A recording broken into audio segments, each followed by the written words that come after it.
our European friends and the Canadians, I think, have wised up to the president and understand that everything he does is transactional, and they realize they may have to do this by themselves. Um, and the thing is, they're capable of doing it. I mean, the economies of all the countries of the EU plus UK plus Norway plus Canada, it dwarfs Russia. It's not even close. It is my incredible pleasure and delight today, as well as honor, to be able to bring two of the sharpest and strongest voices who support Ukraine, and two of the best informed as well. Dr. Jade McGlynn is a Russian specialist and experienced researcher. She's a senior research associate non-resident at the Center for Strategic and International Studies. She's also a research fellow at the Department of War Studies at King's College London. She's the author of scholarly works as well as media articles and books. And I have to admit, if you haven't read these two books, then really I'm not sure you understand the nature of the conflict, because they are absolutely foundational. That is Russia's war and memory makers. And of course, we are joined as well by the unique Lieutenant General Ben Hodges, retired United States Army officer who became commander of the US Army Europe in November 2014 and held that position for 3 years until retiring in January 2018. Until recently, he was the Pershing Chair in Strategic Studies at the Center for European Policy Analysis and specializes in NATO, transatlantic relationship, and international security. And I have to say that both my guests today are certainly not friends of the Kremlin, and I'm pretty sure are fairly high up on the naughty list, which means they need to be listened to because what they have to say is incredibly important. Welcome to the channel. Thanks for Thank the you. privilege. Thank you for having me. I'm gonna put some questions to both of you, and I'm then going to put some questions individually. I know this is incredibly indecent here, because usually ladies first, but I'm going to ask Ben the first question because we want to get US domestic politics out of the way. But Jade, if you want to comment on this one as well, it could be interesting. Or if, like me, you don't really into royal affairs, maybe you'll skip it. But for me, this juxtaposition in Congress that we saw last week of almost everybody, with the exception of J.D. Vance, applauding the king when he made especially his strong statement on Ukraine was extraordinary. But that is at variance with the actions that we see. We see Colby, Hegseth, Vance trying to block mandated aid to Ukraine. I think that was eventually released, but certainly there's very little, if any, aid coming from the US. So this is an extraordinary kind of, I find this a certain dissonance, which is difficult to explain. What was your impression, Ben? Well, obviously, the King's visit got nothing but positive reviews everywhere I looked, everything I saw. I mean, really impressive. And to be candid, the contrast with my president was even starker than it might normally be between a monarch and a president. I mean, in terms of style and just poise and class. I mean, it was very stark. Now, the response of the Congress to the King's speech confirmed what I've always believed is that actually most members of the Congress support Ukraine, support NATO, uh, don't like what the president is doing or his team. The problem is the leadership, the Republican leadership in the Congress is so scared of Trump and still under his sway that they are unable to bring themselves to act on what they know is in the best interest of the United States, which would be Ukraine crushing Russia. Um, I can't explain it. But that was my sense. I'm watching the response, and maybe for some of these people that don't have the moral courage to act individually, this was their way to at least, demonstrate that for some audience that they do support Ukraine. Um, that's what I took from that. And I'll put that slightly differently to Jade, because what shocked me was not so much, that reaction. It's the fact that we have such compliance towards power, towards wealth, towards hierarchy. We have so little, let's say, deviation from that we see in certainly the sort of Republican side, and that is at variance with history. It reminds me, unfortunately, in a really rather unpleasant way, of the rubber stamp Duma, where essentially that form of sort of conformity and loyalty to power is presumed. Big question. So I think when you're trying to understand any country, and I'm certainly not an expert on the US by any means. In fact, I'm not even particularly well informed on the US, except insofar as it affects my own work. Um, there's always a certain element that is just shareable across different political cultures, just psychological human reactions. And I think the conformity that you speak to is part of that. There are many things that I would not choose to have in my own country that I see happening by with the American administration. I obviously feel quite distressed, as a Westerner by some of the choices that have been made, particularly in relation to Ukraine, but not only. But I do also feel cautious about making any sort of comparisons with Russia at this point, if only because, there's some really wonderful American satire out there about President Trump, and the very fact that that exists gives me some hope because you're not seeing that satire inside Russia. I mean, in terms of the strength and depth of the institutions in America, that's a question for somebody else, I think, to answer, because it's just not my area of expertise.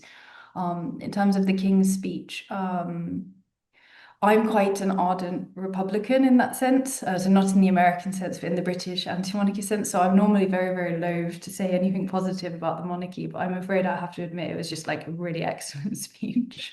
It was a really excellent speech. I mean, one of the best speeches I've heard, and so carefully curated for the audience, clever.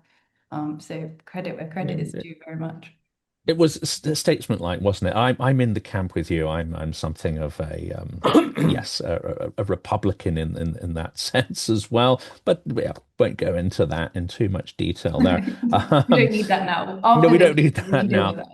It was excellent, and it seemed to show a craving for leadership. It seemed to show a craving for authenticity and for authority, and of course moral clarity, which he had. And the next question again is going to for both of you, but I think it could be answered in different ways. And the questions will get more specific, but we're starting broad.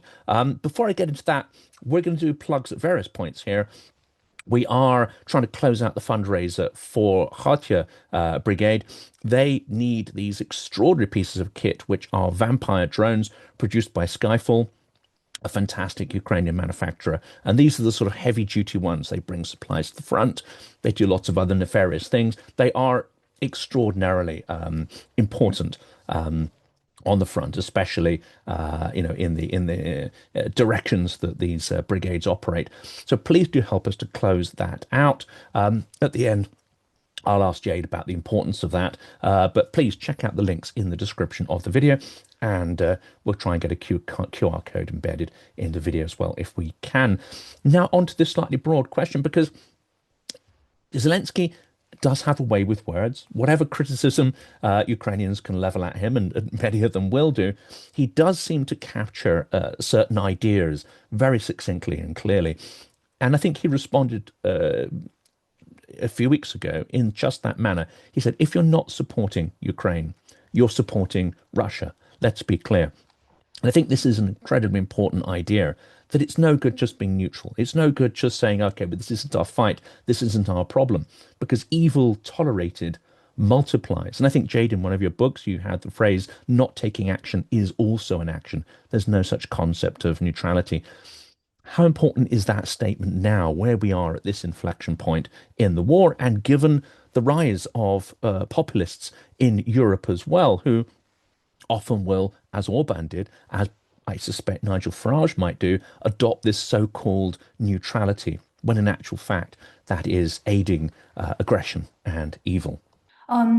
So I'd separate out the 2 points. I think I completely agree with you on the neutrality point. And I mean, it's something that I come across particularly as an academic a lot, where people say, oh, you have to have you have to maintain this objectivity, which of course you have to maintain a commitment to delivering facts and making sure that your research has been conducted in a methodologically rigorous way. That's 100%. That's important for trust and credibility. That's not up for discussion. But I find the neutrality discussion so misinformed. I actually often think of it as people just being very spoiled in the West. They don't understand. They so far get to live in the luxury to think that they're not already on a side. But they are. I mean, people in Britain might think, oh, okay, well, what about this side? What about that side? Well, I'm very sorry, but it takes 5 minutes of watching Russian television to understand that if you're British, you're already on a side. And the fact that you are still able to indulge the idea that you're not, and that Russia, is not bothered with making your life certainly deeply unpleasant. Well, that's a luxury that you have, and you have it because Ukrainians are dying. So I get very tired with those sorts of discussions. I think the question then is, okay, we're on a side. How do we defend and fight asymmetrically on that side in our national interests and in a way where we don't completely lose ourselves whilst doing so? I think, but that's a different discussion. And in order to get into having a proper version of that discussion, you have to accept you're already on a side. So that would be point one. Point two, in terms of the populism, I mean, I think the issue is that we were just speaking about the moral clarity that people, seem to enjoy so much and to value so much from the King's Speech. And I think one of the issues is that we can moan about the way that different populists or people act, until the cows come home, and certainly I'm quite happy to. But we also do have to address the fact that the system obviously is not, or people do not perceive that the system is working or that the system has answers to things. And then if somebody comes along, we're living in an incredibly turbulent and complex time. If people come along with nice, simple answers, and the system already isn't working for people across kind of, in terms of the credibility of institutions, in terms of whether or not they work, in terms of whether or not they're able to provide for people economically, or whether or not people are able to feel a stake in their own societies and communities, we're going to come up with these problems. And again, I say that as somebody who's very much on the side of it's better to have the system. And I think, again, sometimes the interest in populism comes from the fact that many people in Western Europe do have the luxury of not knowing what it's like when you don't have a functioning state. But I just want to kind of bring in that point that, we can't just say, okay, well, because everything's fine so far, or there's a good way. There's so much wrong that the systematic kind of way of doing things, with the systematic way of doing things, it's understandable that people are looking for other, easier, less scary answers to a scary time. And we'll put that in the Ukrainian context in the next question. But Ben, did you want to respond to that Yeah, one as well? just briefly. First of all, I'm always impressed with how President Zelensky speaks, and I think this is one of the most important leadership traits that any leader needs to be able to communicate, to be able to reach people, to help influence what they're doing, build confidence, etc. And what he did, of course, was to help call out, with some moral clarity about who the good guys are and who the bad guys are. And I think that's important on a lot of different levels. But I would also say that applies inside Ukraine, not just externally. I mean, not every one of the 36 or 35 million Ukrainians who are still there are all in.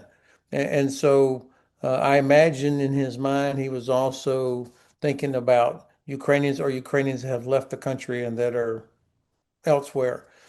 But to get the West, the rest of the West engaged, including the US and Canada, there also has to be why.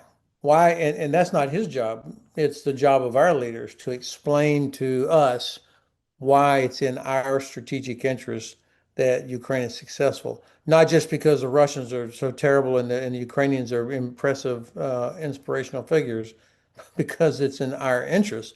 Otherwise, it's too easy to bat it away as, we got our own problems. This is our problem. And that it makes us safer if we help Ukraine defeat Russia. And so I think that part, and it's never going to come from the current US administration, unfortunately. Although I did notice the other day the president slight change of tone. I think it's finally sinking in that things are really going bad for the Russians right now. And I think he always wants to be on the winning side. So I'm going to watch and see how President Trump's tone changes. And does that match with action, or will Bridge Colby and Hegseth, will they continue to block? Yes, I think that action and words are diverse in some senses. And to build on that, because you've both mentioned actually finding solutions to complex problems and actually seeing the problem as complex. This, I think, is where we have a problem. And this really does come back to the big issues that we're talking about, which is the West supporting Ukraine for victory and these kind of things, and even defending our own interests. It seems that when you fall into, I would say, the political weakness of absolving yourself of responsibility, of blaming governments for everything, there's another parallel part which Russian propaganda really tries to build on, and that is looking for a way out, looking for an easy solution, almost looking for some, reliance on fate and miracles. I see a lot of this mindset in many Russians I speak to, even ones who are quite well informed about the event, where they're waiting for something to happen and something to change. Whereas it strikes me that Ukrainians are making those changes. When they see something broken, they try to invent solutions.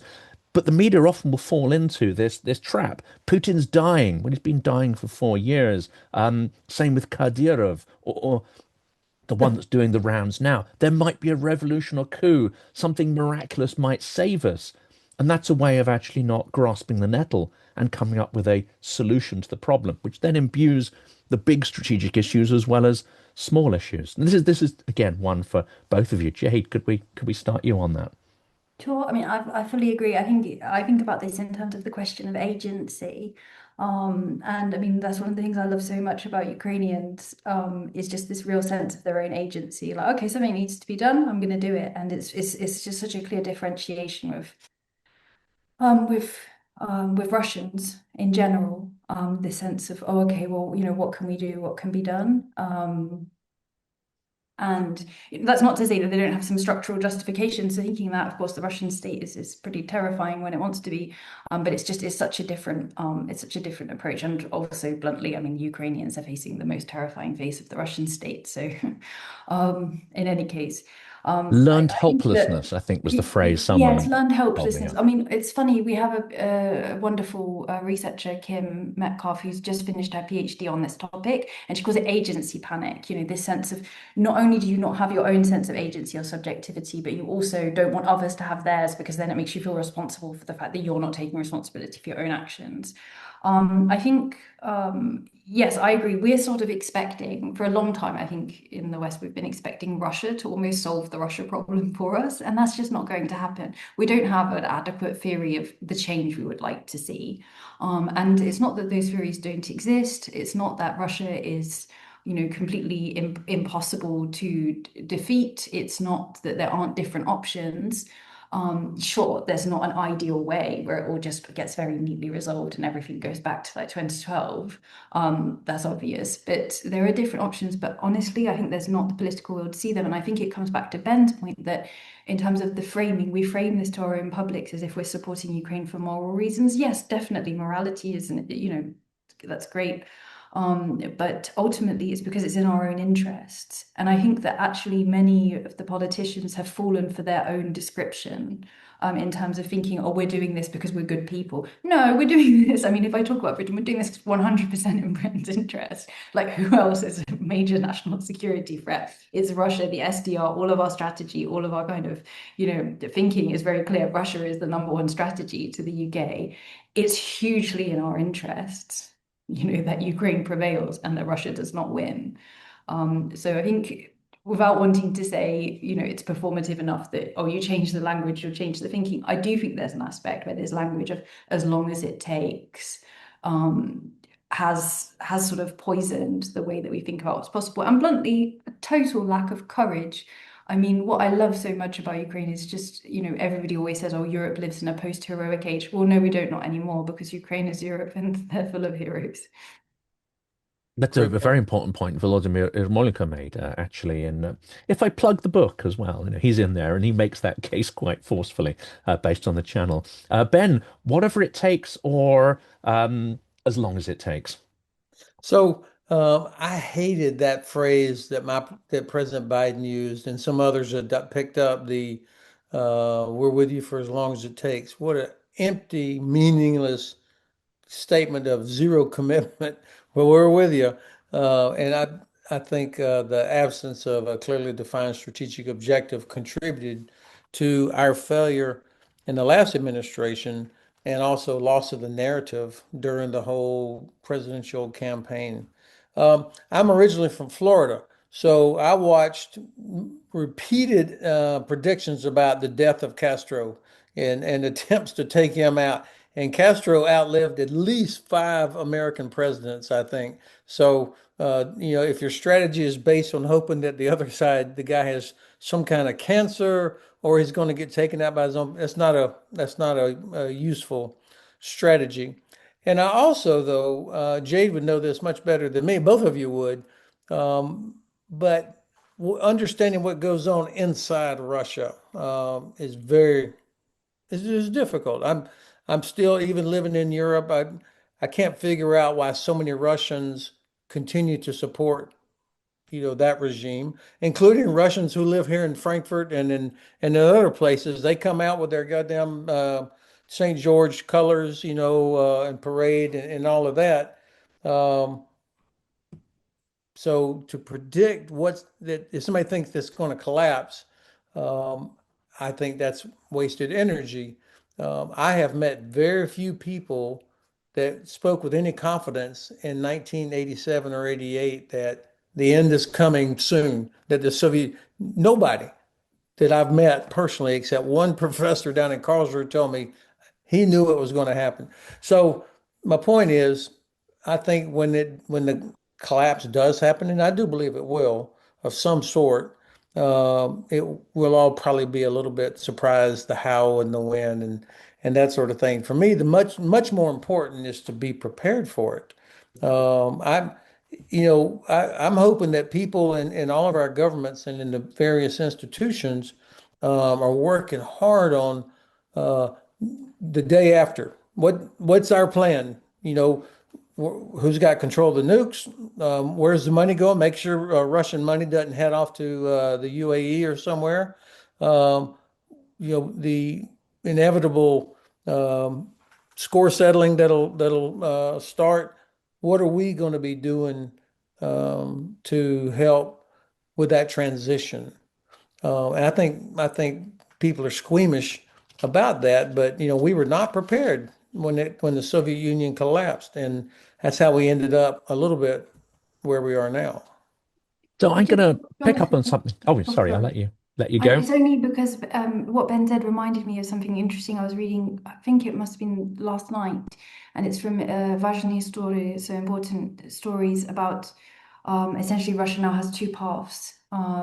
This is the editor's view that Russia now has two paths in terms of the future. Either it goes down the Iran or North Korea situation where it just becomes, increasingly, more brutal, because there still is quite a lot more brutality, unfortunately, that could be applied in Russia. Or the second path is that we enter a time of troubles in the Russian terms for smuta. So it comes from, after Ivan the Terrible, and it's normally seen as a reaction to change or basically a destabilization of the political process, and often involves elements of not necessarily civil war, though that would be an example of smuta, but infighting of this type. And I imagine that probably both. We're going to increasingly go down this Iranian or North Korean path, and eventually it will end in a huge time of troubles for Russia. And from the Ukrainian perspective, one can only dream of such a thing. Although, obviously, for the people involved in it, it would be pretty grim. As anyone who's read stories of the Civil War, it's an absolutely brutal and horrific period in Russian history. So maybe I don't wish that particularly on them. I'm gonna pick up on something Ben said, but before we do, and then I'm going to direct that at you, Jade. Quick question that strikes me here, Ben. If there is something like a systemic collapse, but specifically in the context of an army, what does it take and what happens when an army loses coherence, when the officer class are no longer heeded? What does that look like? And actually, has drone warfare perhaps changed this somewhat in that it's far more difficult to make any kind of progress in taking territory or to mount offensive actions. Could it be that drone warfare also prevents the kind of systemic collapse in some way, or at that speed and scale that we saw in, say, 1917? I would not have thought about the implications of drones for a collapse, like somehow controlling it or dealing with it.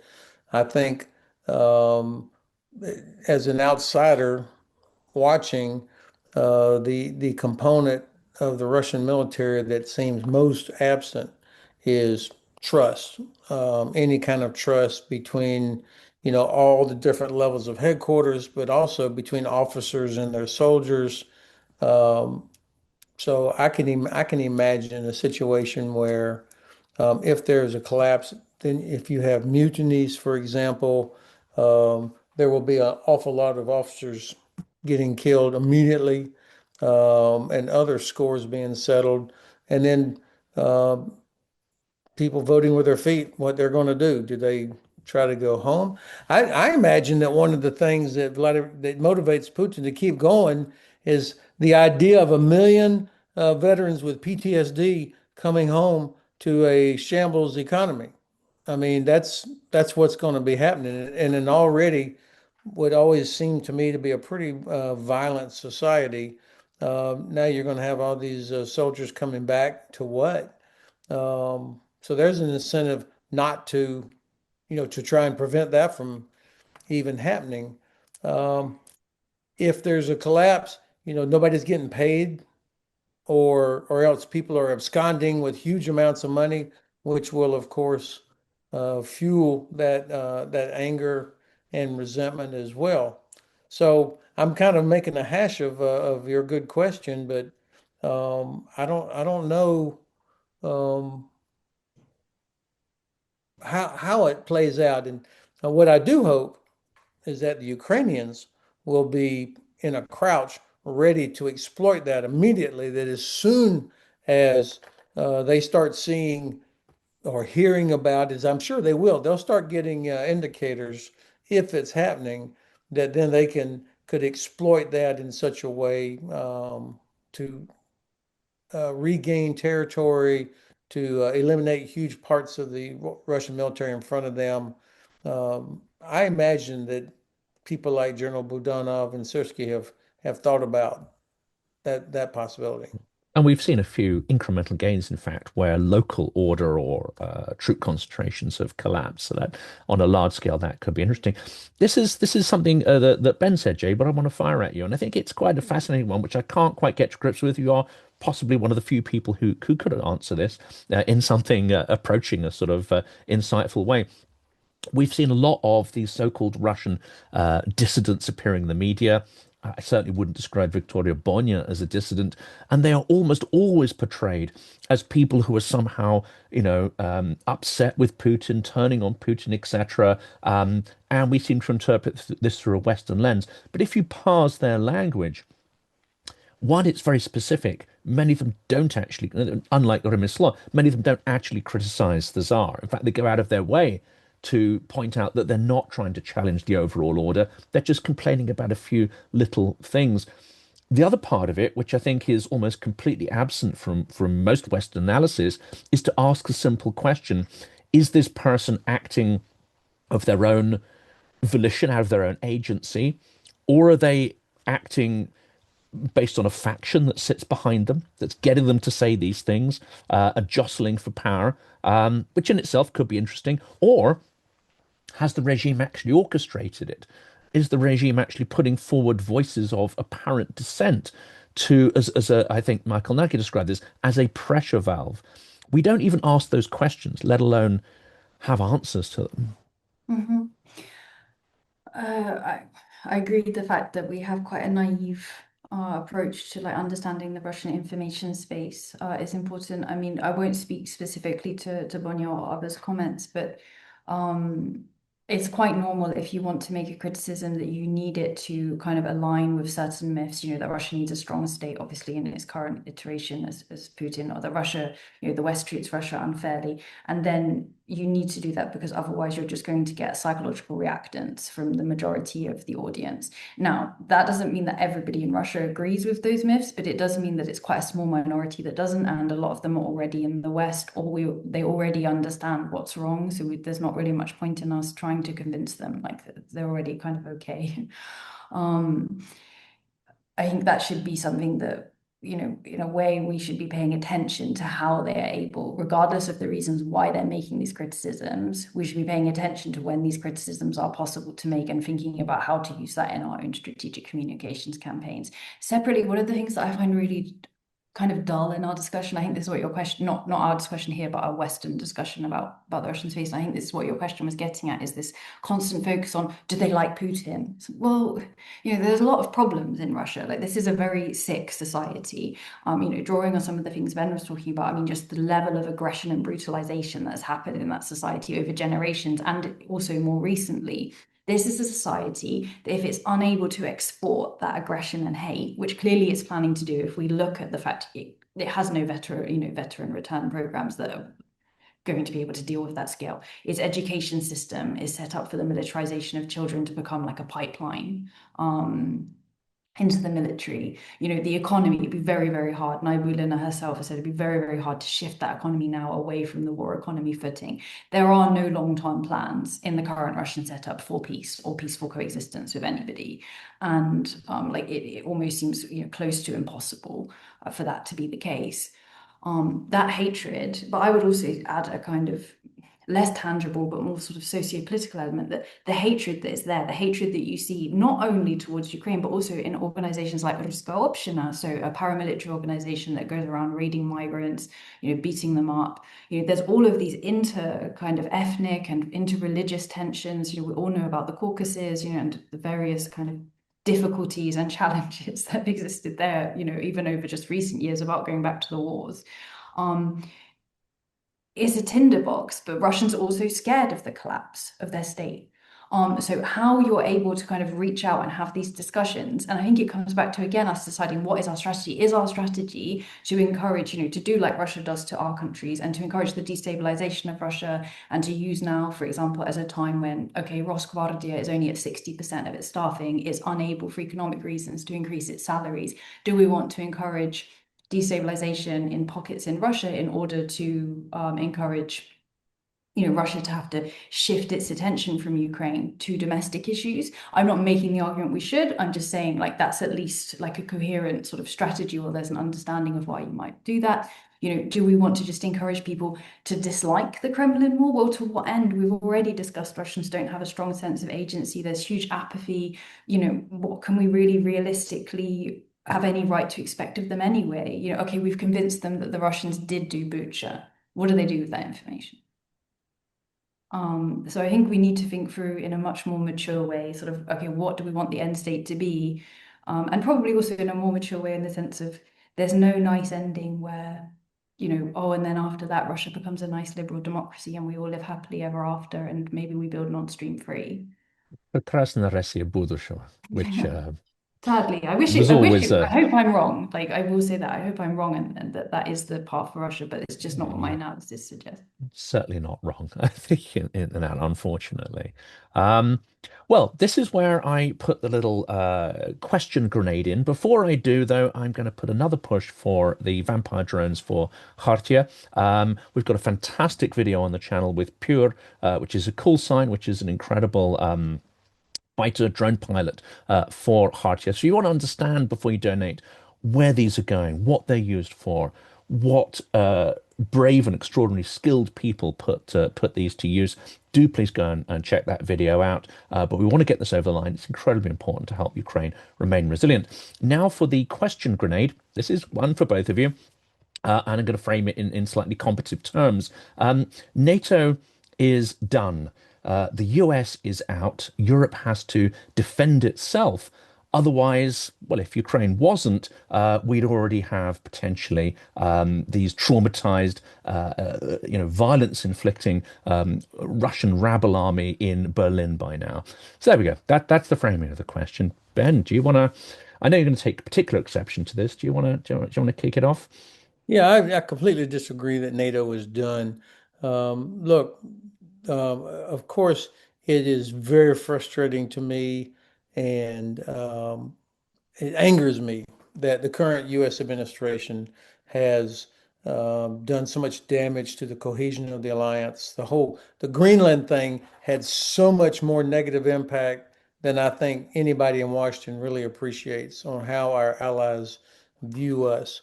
Um, They didn't stop there. Then they tried to incite a war between Argentina and Britain over the Falklands. So this is not just random. This is a systemic right. degradation of order And and so this disdain for allies, and then of course the way the administration has reacted um, with our this disastrous war against Iran, and so they're casting around for somebody to blame, and so they blame the allies for not being more helpful. That's that's what's going on there. But I would ask, first of all, if our alliance is not able to get through a period of time where one of its members, even if it's the United States, is is so unhelpful, damaging, then we really weren't that strong to begin with. I mean, since 1949, the alliance has been through a lot of things where you stand fast, the Greeks and the Turks being ready to go to war multiple times if they had not been in NATO together. The Brits and the French being unhappy with the U.S. after Suez, the French kicking NATO out back during the time of de Gaulle, the Germans unhappy with us for going to Iraq, and on and on and on and on. Nonetheless, the alliance has always managed to adjust to what was going on, sometimes well, sometimes terribly, but it keeps going. And my personal experience was always that below the top political level, the men and women working at SHAPE, working in Brussels, working in all the different headquarters out there were very professional. They were doing their job, and this cohesion there is much stronger than maybe what's happening currently between the White House and number 10 or the Chancellor Amt or the other places. So I'm not prepared to say it's done. I'm also not prepared to say that the U.S. is out, although the president talks about it all the time. At the same time, we still have thousands of troops in Europe, rotational and what we call permanent. We are still involved in air and maritime operations. The intelligence sharing that all of us, from which all of us benefit, is essential for the security of UK, US, France, Germany, Poland, and so on. This decision, and I'll draw this to a close here quickly. This announcement the other day about pulling 5,000 troops out of Germany, um, absolute 100% petty retribution by a thin-skinned American president who doesn't like to be criticized. But I think this decision had been in the works for some time as part of the force posture review. We still don't know is this Stryker Brigade, and that's probably who we're talking about. The Stryker Brigade that's down in Vilseck in Bavaria, will it go home or will it inactivate or will it go forward to Poland, Romania? Um, we'll see. That will be an important indicator of the thinking, but it's still um, our European friends and Canadians, I think, have wised up to the president and understand that everything he does is transactional, and they realize they may have to do this by themselves. Um, and the thing is, they're capable of doing it. I mean, the economies of all the countries of the EU plus UK plus Norway plus Canada, it dwarfs Russia. It's not even close. So the fact that people are whinging about, oh, the Americans are not going to send their long-range precision weapon to Germany now. What do we do about Kaliningrad? Well, fucking start making your own. I mean, come on, excuse me. I mean, what are we waiting for? The only thing that's missing is self-confidence. I do apologize. No, don't apologize for that. This is massively important. Trump has also hinted that there could be a lot more being withdrawn, but you follow the action rather than the words, I think. Uh, Jade, was I unfair in saying that NATO is over, or is it far more complicated? And then the other question on top of that is, we may well get the weapon supply chains going. Do we have the will to embrace the heroic culture of Ukraine? Do we have the will to fight and defend our interests? That's the other thing. You can have all the weapons in the world, but France in 1939, 1940 showed that actually, without the right strategy, without the right will, you can have superior numbers on paper, but it will not save you. I'm never going to give an answer that could ever hold a candle to what Ben has said around NATO. I think in general, from a just purely kind of European perspective, I think about this as we should speak as if everything is totally fine in NATO, because that's in itself kind of has a certain deterrent effect. But as European countries, I think we do need to be thinking, okay, well, what happens? And I've been a bit dismayed by some of the just absolute refusal to plan for what if there is no what if there is no America, for example. What if they just don't want to play a role? Like, we have to have a plan at least for that. Or they don't want to have a role in X area, Y area.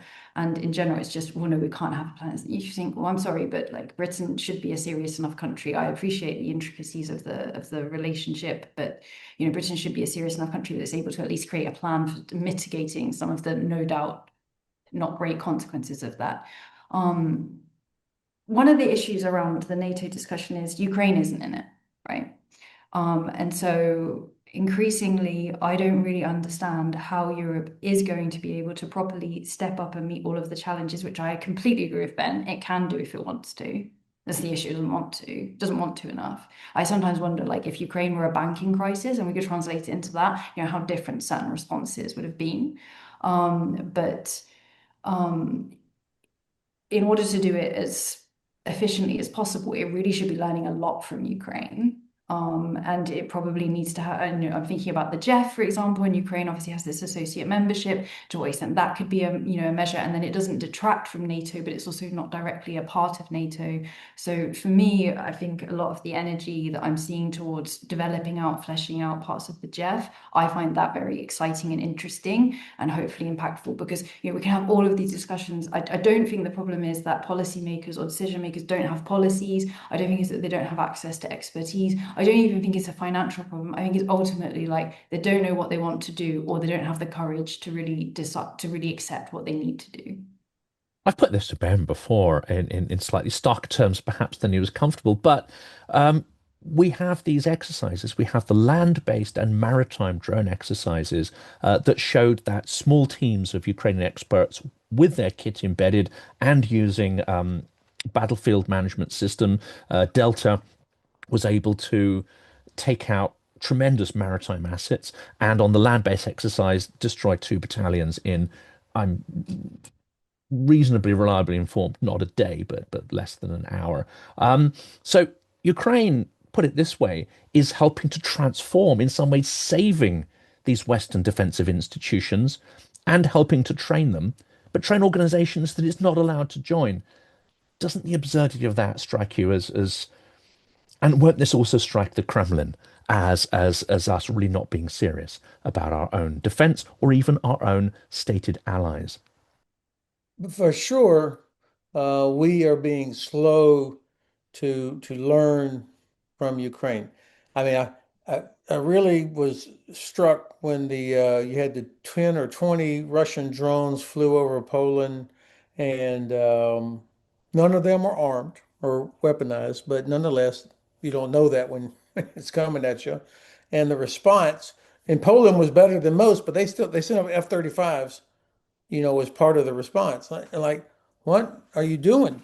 After months and months and months of watching the Ukrainians deal with hundreds of drones every night, that's our response. We're still not prepared.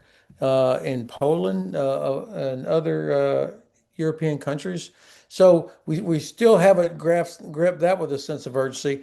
And then it was very clear back in February when we started our attack on Iran, and how quickly the Iranians came back with Shahed drones and others, and how devastating their attacks were against U.S. and other regional partner facilities where we have Patriot and THAAD and all these other things.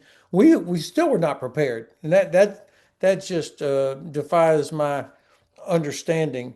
Um, we do have a tendency, I think, if it's not invented here, that only we can do it, then and that's in the U.S., but it's also prevalent across most of Europe. I think what we're going to see, even though Ukraine is not invited to join the alliance yet, eventually they will be, because people will wake up and realize that we'll get better the day the Ukrainians are members, just like we got better the day Sweden and Finland as they joined. Um, but these are political decisions. So even though Ukraine is the best military in Europe right now, it's a political decision, not like meritocracy. I do believe that Ukraine has become a net security exporter. Um, the Germans have invited them to come help train their soldiers, which is significant. And then, of course, the Saudis and others are starting to buy Ukrainian counter UAV technologies. I really think that in about 10 years, Ukraine is going to be the heart of European defense industry, much like it was the heart of the Soviet Union's defense industry. I just think that they're so far ahead of everybody. They just can't get the scale yet. So good investors will start seeing the potential. Jade, should we be embracing Ukraine? Should we be fast tracking their membership of NATO, or should we be seeking more agile partnerships between the so-called willing allies?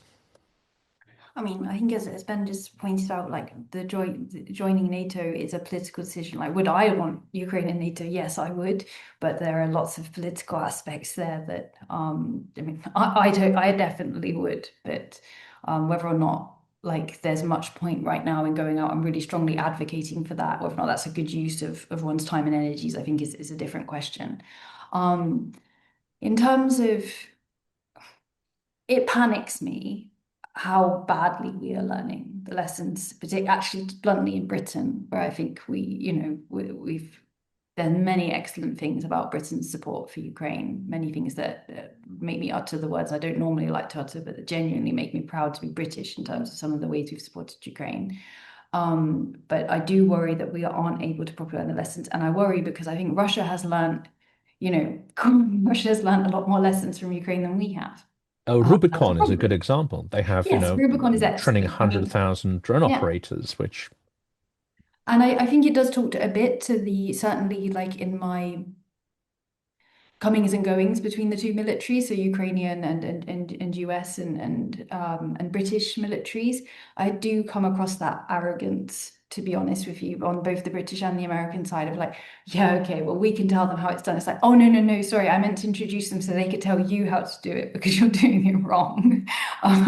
Which obviously I don't see it so you'd get wiped very out in 5 minutes in but a battlefield situation. Yes. yeah, exactly. I think sometimes I get away with saying certain things. Maybe the men wouldn't, but in any case, it worries me a lot because I don't see how Europe can be secure without this scaling of Ukrainian production and without this real on the ground knowledge, because just the speed of it, the speed, the innovation, the entire mindset, it's so different to the defense procurement system. Right now, rather than thinking about structures, that we should be thinking about that, it's not either or. I think that the main focus has to be on things like the Danish model. It doesn't have to specifically be the Danish, just using that model as a structure and getting that money into Ukrainian production so that it's able to produce. We see with the middle strikes, that are happening in the occupied territories right now, how successful they've been and the importance of homemade weapons in order to be able to do that.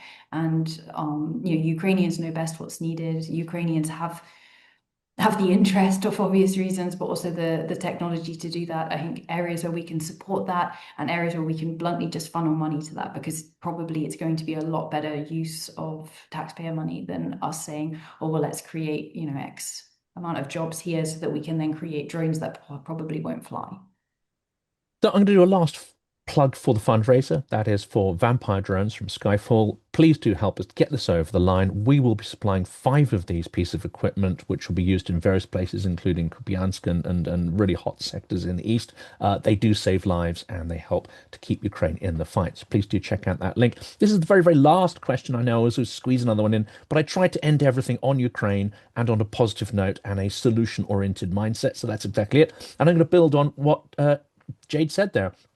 It seems to me that we still have governments that are thinking in a very old-fashioned procurement fashion, long lead times, high margins, defense primes being at the center of it, stockpiling small numbers of munitions. But as it's been pointed out in Ukraine, it's not a supply chain. It's an ecosystem. This iteration that Jane's talking about is a culture, it's a process, and it's a technology ecosystem. So it's no good just trying to copy some of the outcomes of that, individual units, drones, and stockpiling them won't work anyway because they have a shelf life of milk, as one Ukrainian described to me. So how are we going to change this Western mindset? Because it seems to me without leadership, without getting in touch with almost a sense of total war and mobilizing society and connecting in a far more democratic way, we won't grasp the ecosystem that has built Ukraine's defense. We will just be able to momentarily and at high cost maybe mimic some of the outcomes of it, but we've got to change radically. How are we going to do that?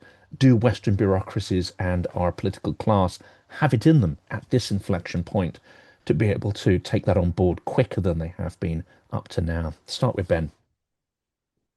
So there's two major components of doing this, I think. One is in training, the exercise you've referenced a couple of times, the absolute, at least in the U.S. Army, and I suspect it's true in other armies, if you want to bring about change in your armed forces, you do it in the training center against a thinking, free-willed enemy force, the dreaded Op 4.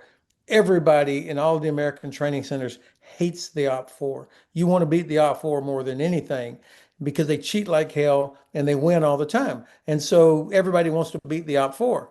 And so when word gets out, hey, if you do this, this is a thing that has worked, it's like wildfire. And so you'll see the best changes in American U.S. Army tactics and what goes on in the field it comes out of the training center.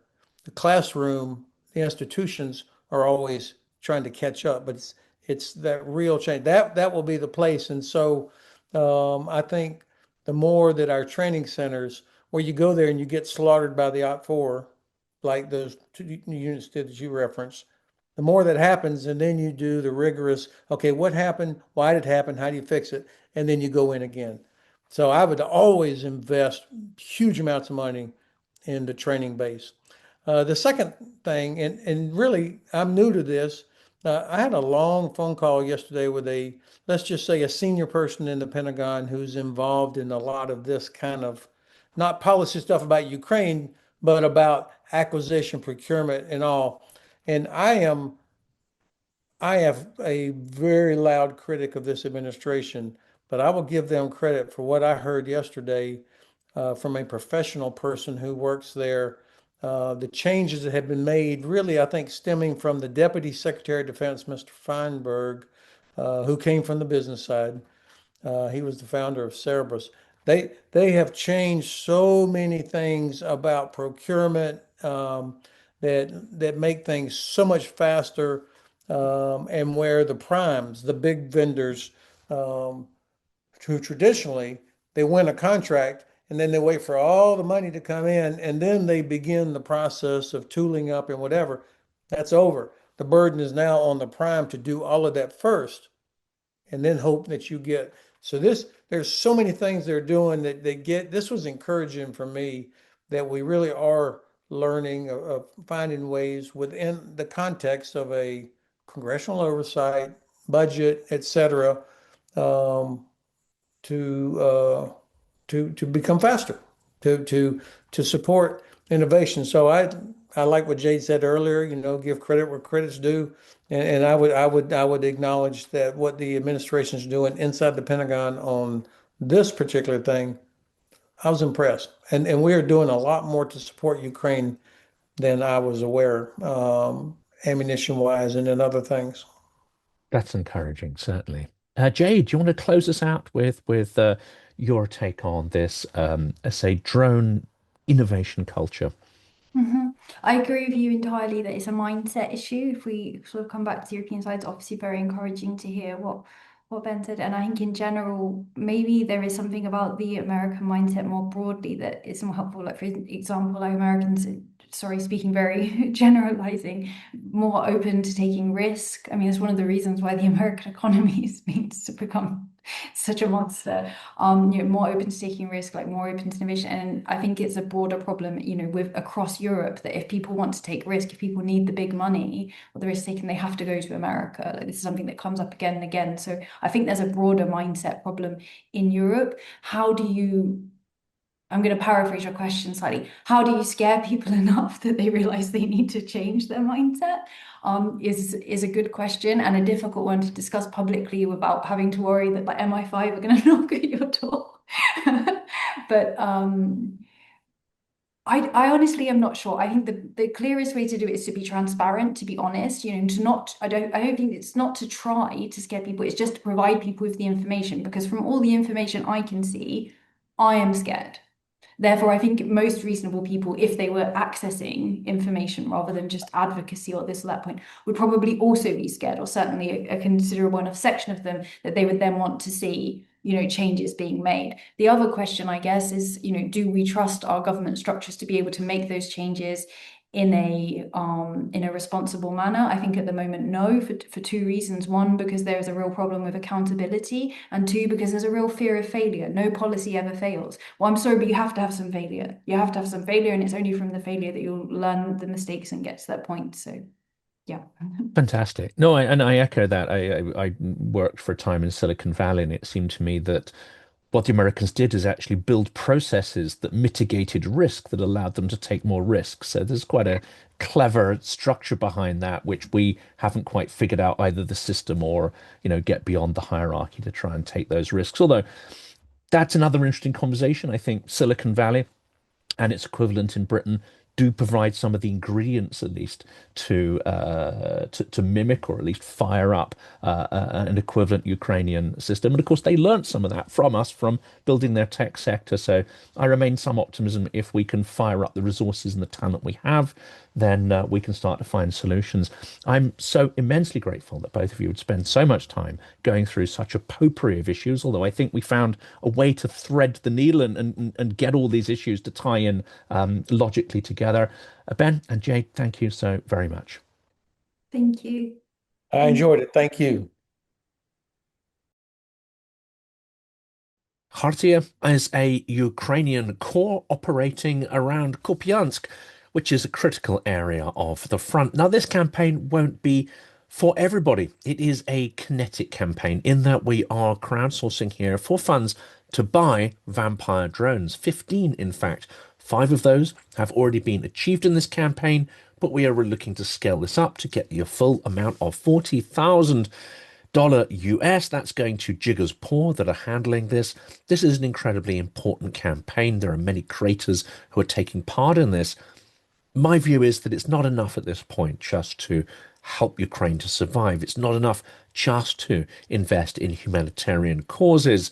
Not everyone's going to be comfortable with this, but they have to remove the invaders from their lands. To do that, they need the skills, the munitions, the weaponry to achieve that. This is where these vampire drones come in. So please, this isn't a full polished promo. I'm still working on that, but the campaign launches today. Please do check it out and, of course, help in any way that you can.